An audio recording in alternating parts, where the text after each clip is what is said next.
ನಮಸ್ಕಾರಗಳು. ನಾನು ಜ್ಯೋತಿ ಭಟ್. ಇದು ನುಗ್ಗೆ ಸೊಪ್ಪು. ಇದು ಪೋಷಕಾಂಶಗಳ ಆಗರವಾಗಿದ್ದು ರೋಗ ನಿರೋಧಕ ಶಕ್ತಿ ಹೆಚ್ಚಳ, ಮಧುಮೇಹ ನಿಯಂತ್ರಣ, ಹೃದಯದ ಆರೋಗ್ಯ, ಮೂಳೆಗಳ ಬಲವರ್ಧನೆ ಮತ್ತು ತೂಕ ಇಳಿಕೆಗೆ ಅತ್ಯಂತ ಸಹಕಾರಿ. ಈ ನುಗ್ಗೆ ಸೊಪ್ಪು ಯಾರಿಗೆಲ್ಲ ಗೊತ್ತಿದೆ?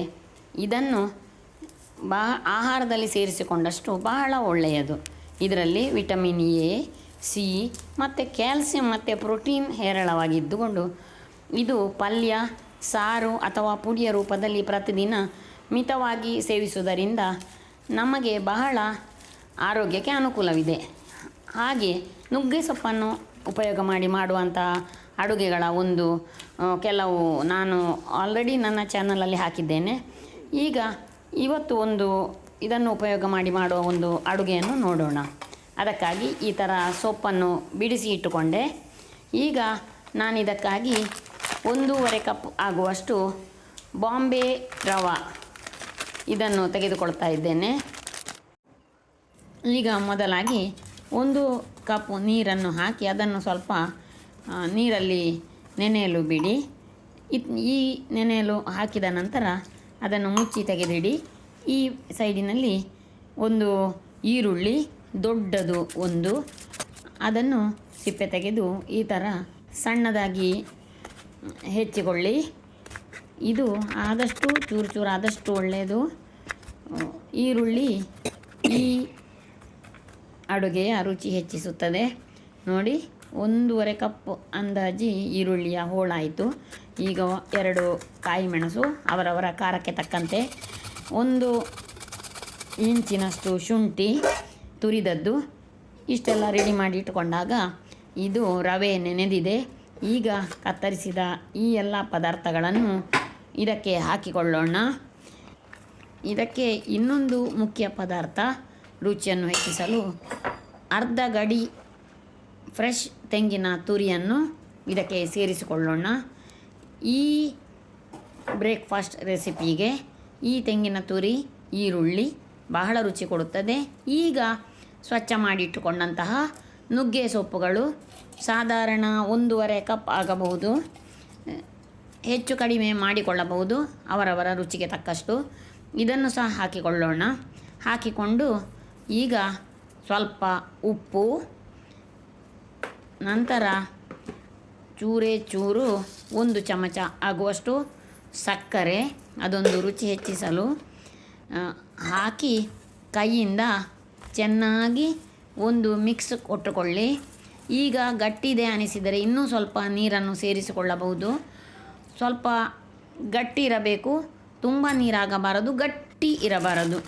ಆ ಥರದ ಒಂದು ಅಂದಾಜಿಗೆ ಈಗ ನಿಮಗೆ ಈಗ ಇಷ್ಟ ಆದ ಮೇಲಿನಿಂದ 2ರಿಂದ 3 ಚಮಚ ಗೋಧಿ ಹಿಟ್ಟನ್ನು ಹಾಕಿಕೊಳ್ಳಿ. ಅದು ರೊಟ್ಟಿ ಚೆನ್ನಾಗಿ ತಟ್ಟಲು ಸಹಕಾರಿ ಮಾಡುತ್ತದೆ. ಇದನ್ನು ಹಾಕಿದ ಮೇಲೆ ಇನ್ನೊಮ್ಮೆ ಕೈಯಿಂದ ಚೆನ್ನಾಗಿ ಮಿಕ್ಸ್ ಮಾಡಿಕೊಳ್ಳಿ.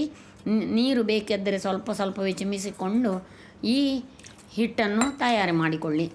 ಇದು ಸಜ್ಜಿಗೆ ರೊಟ್ಟಿ ಎಂದು ಇಲ್ಲಿ ಮಂಗಳೂರು ಸೈಡಿನಲ್ಲಿ ಕರೆಯುತ್ತೇವೆ. ಬರೇ ಈರುಳ್ಳಿ ಮತ್ತು ತೆಂಗಿನಕಾಯಿ ಹಾಕಿ ಎಲ್ಲರೂ ಮಾಡುತ್ತಾರೆ. ಇದಕ್ಕೆ ನುಗ್ಗೆ ಸೊಪ್ಪು ಸೇರಿಸಿ ನಾನು ನಿಮಗೆ ಮಾಡಿ ತೋರಿಸ್ತಾ ಇದ್ದೇನೆ. ನುಗ್ಗೆ ಸೊಪ್ಪನ್ನು ಆಹಾರದಲ್ಲಿ ಸೇರಿಸಿಕೊಳ್ಳಲು ದಾರಿ ಹುಡುಕ್ತಾ ಇರ್ತೇನೆ. ನಾನು ನನ್ನ ಮನೆ ಹಿತ್ತಲಿನಲ್ಲೇ ಒಂದು ಸಣ್ಣ ನುಗ್ಗೆ ಗೆಲ್ಲನ್ನು ನೆಟ್ಟು ಅದರ ಸೊಪ್ಪನ್ನು ಆಗಾಗ ತೆಗೆಯುತ್ತಾ ಇರ್ತೇನೆ. ನಾವೆಲ್ಲ ಇಲ್ಲಿ ಮಂಗಳೂರು ಸೈಡಲ್ಲಿ ಈ ಥರ ಬಾಳೆಯ ತುಂಡನ್ನು ಉಪಯೋಗ ಮಾಡ್ತೇವೆ ರೊಟ್ಟಿ ತಟ್ಟಲು. ನಾರ್ತ್ ಕರ್ನಾಟಕ ಅಥವಾ ಬ್ಯಾಂಗ್ಳೂರು ಸೈಡಿನಲ್ಲಿ ಬಟ್ಟೆಯಲ್ಲಿ ಈ ಥರ ರೊಟ್ಟಿ ತಟ್ಟಬಹುದು, ತೊಂದರೆ ಇಲ್ಲ. ಈಗ ಬಾಳೆಲೆಯಲ್ಲಿ ತಟ್ಟಿದ ರೊಟ್ಟಿಯನ್ನು ಕಾದ ಕಬ್ಬಿಣದ ಕಾವಲಿಯಲ್ಲಿ ಕವಚಿ ಹಾಕಿ ಈ ಥರ ಅದನ್ನು ಬೇಯಿಸಿಕೊಳ್ಳಬೇಕು. ಇದು ಸ್ವಲ್ಪ ಆದ ನಂತರ ಹೀಗೆ ಮೇಲಿನಿಂದ ಬಾಳೆಲೆಯನ್ನು ತೆಗೆಯಲು ಬರುತ್ತದೆ.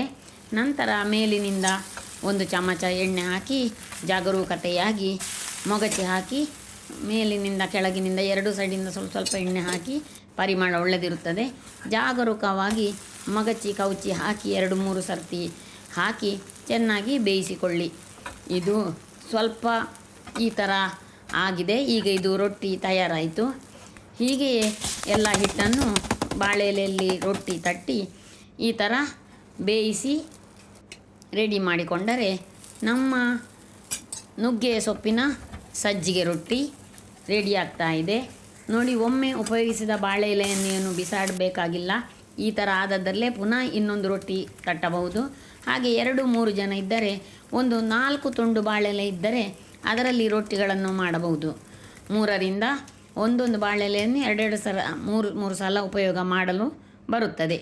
ಈಗ ನೋಡಿ, ನನ್ನ ಈ ಹೊಸ ರೆಸಿಪಿ, ಹೊಸದು ಎಂದರೆ ಹಳತ್ತಕ್ಕೆ ಹೊಸ ರೂಪ ಕೊಟ್ಟಂತಹ ಸಜ್ಜಿಗೆ ರೊಟ್ಟಿ ನುಗ್ಗೆ ಸೊಪ್ಪಿನಿಂದ ಕೂಡಿದ್ದು ಇದು ಮಾಡಿದ್ದೇನೆ. ಟೇಸ್ಟ್ ಚೆನ್ನಾಗಿತ್ತು. ನಾವು ಆಗಾಗ ಮಾಡ್ತಾ ಇರ್ತೇನೆ. ನೀವು ಒಮ್ಮೆ ಇಂತಹ ಒಂದು ಸೊಪ್ಪನ್ನು ಹಾಕಿ ಟ್ರೈ ಮಾಡಿ ನೋಡಿ.